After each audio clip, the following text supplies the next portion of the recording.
यह उस समय की बात है जब मगध की भूमि पर वर्षा थम चुकी थी और सालवन के वृक्षों से गीली मिट्टी की गंध उठ रही थी। श्रीवास्ती के निकट जेतवन विहार में गौतम बुद्ध सायंकाल के समय मौन में बैठे थे। उनके चरणों की ओर भिक्षुक शांत थे, पर एक शिष्य के भीतर असाधारण हलचल थी। वह बार बार आंखें खोलता, बंद करता और फिर सिर झुका लेता। उसके भीतर विचारों का शोर था जिसे वह दबा नहीं पा रहा था। कुछ समय बाद बुद्ध ने बिना आंखें खोले कहा, आनंद, जो बाहर शांत दिखाई देता है वही भीतर शांत हो, यह आवश्यक नहीं है। जो भीतर अशांत है वह चाहे कितना भी मौन धारण करे, उसकी वासनाएं उसे बांध ही लेगी। यही सुनकर वह शिष्य आगे बढ़ा। उसने बुद्ध के चरणों में बैठते हुए कहा, भगवान, मेरा शरीर यहाँ पर है पर मेरा मन कहीं और भटक रहता है। कभी इच्छाएं उठती हैं, कभी क्रोध, कभी स्मृतियाँ। मैं उन्हें रोकना चाहता हूँ, पर जितना रोकता हूँ उतना वे प्रबल हो जाती हैं। बुद्ध ने धीरे से आंखें खोली। उनका स्वर ना कठोर था ना ही दयालु, वह केवल अस्पष्ट था। जिसे तुम रोकना चाहते हो पहले उसे पहचानो।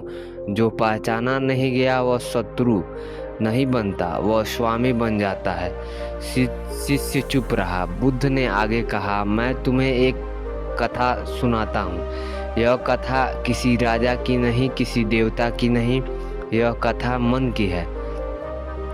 अश्व और सारथी। बहुत समय पहले एक नगर था जहाँ एक युवक रहता था। उसके पास एक अत्यंत बलवान अश्व था। अश्व तेज था, सुंदर था, पर उसे दिशा का ज्ञान नहीं था।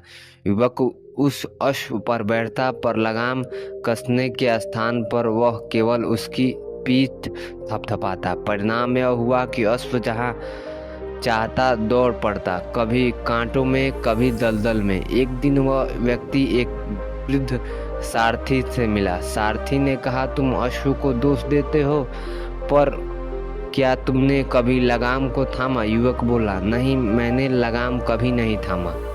सारथी ने उत्तर दिया, लगाम खींचना और लगाम समझना दोनों अलग है। बुद्ध ने शिष्य की ओर देखा और पूछा, बताओ आनंद, अश्व क्या है? शिष्य बोला, मन, और लगाम विवेक। बुद्ध ने सिर हिलाया, और जो बिना विवेक के मन को रोकना चाहता है वह केवल थकता है। वासना की अतिथि। बुद्ध बोले, एक गृहस्थ था। उसके घर रोज एक अतिथि आता था। अतिथि कुछ नहीं बोलता, केवल बैठता। गृहस्थ हर दिन उसे भोजन देता, आदर करता। कुछ समय बाद अतिथि घर का स्वामी बन गया। गृहस्थ को बाहर बैठना नहीं पड़ता था। शिष्य ने पूछा, वह अतिथि कौन था? बुद्ध बोले, वासना। इसे तुम हर दिन भोजन देते हो। दृश्य से, कल्पना से, स्मृति थे। वह अतिथि नहीं रहता। आगे चलकर वह वासना को मारने का प्रयास मत करो। जो मारा जाता है वह लौट कर आता है। वासना को भूख छोड़ो।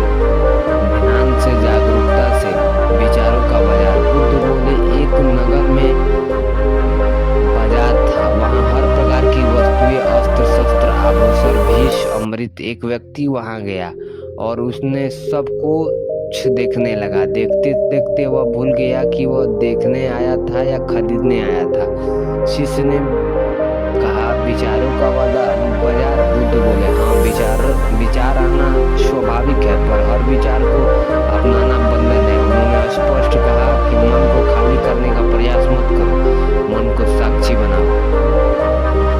नदी और तैराक। बुद्ध बोले, एक युवक नदी में उतरा। वह लहरों से डर गया और उसने लड़ने लगा, थककर डूबने लगा। दूसरा व्यक्ति आया, उसने लहरों को समझा और उसके साथ बहता हुआ पार चल गया। शिष्य ने धीरे से कहा, विचारों से लड़ना डूबना है? बुद्ध बोले, हाँ, विचारों को देखने वाला ही उसे मुक्त होता है। अंतिम रूप से बुद्ध ने कहा, रात्रि गहराने लगी थी। बुद्ध ने कहा, आनंद, वासनाएं शत्रु नहीं है, वे अज्ञान से उत्पन्न ऊर्जा है। जब तुम उन्हें पहचान लेते हो तो वो तुम्हें बांधती नहीं हैं, जानने में सहायता करती हैं। अतः अंत में कहा कि जो अपने मन को जीत लेता है वह संसार को जीतने नहीं जाता, उसे संसार जीतने की जरूरत नहीं होती। शिष्य ने मस्तक झुका दिया। उस रात पहली बार उसका मन शांति में नहीं हुआ, अस्पष्ट हुआ। वह अस्पष्ट मन से अपने मन को नियंत्रित करने की बुद्ध की दी हुई प्रेरणा से कोशिश करने लगा। उसने धीरे धीरे अभ्यास करते करते अपने मन पर काबू पा लिया। हमें उम्मीद है कि आपको ये आध्यात्मिक और मोटिवेशन बुद्ध की कहानी पसंद आई होगी। ऐसे ही मन के विचारों और बुद्ध के तथ्यों को सुनने के लिए हमारे चैनल को लाइक और सब्सक्राइब करना ना भूलें। चलते हैं, अब मिलेंगे एक नए और बेहतर